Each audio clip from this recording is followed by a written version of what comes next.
Once I came to college, I was studying political science, and I sort of wasn't getting like access to the community that I wanted in my life.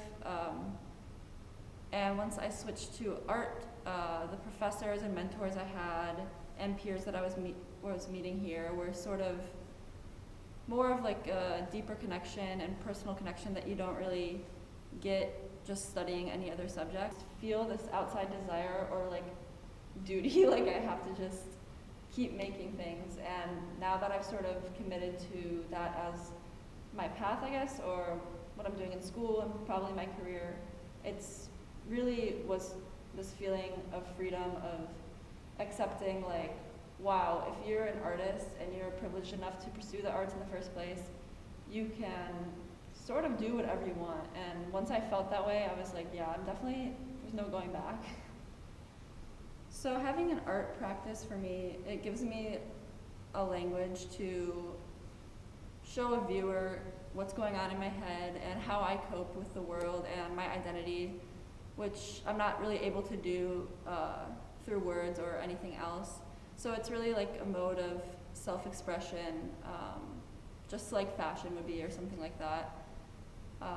It's also just, obviously I enjoy the process of creating art. A lot of people like have a misconception that artists are suffering and struggling all the time, and it's like they're struggling with this craft, and that's true sometimes, like it is obviously hard work, but a lot of it is just enjoyment and fun.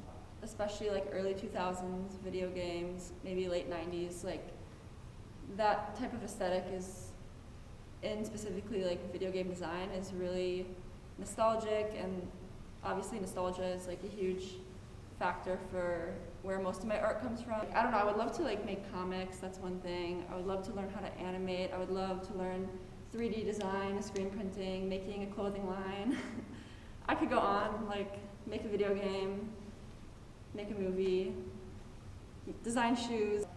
For me, I'm really interested in pursuing that idea of play and how studio practice or art practice in itself can be an act of play and an act of rebellion.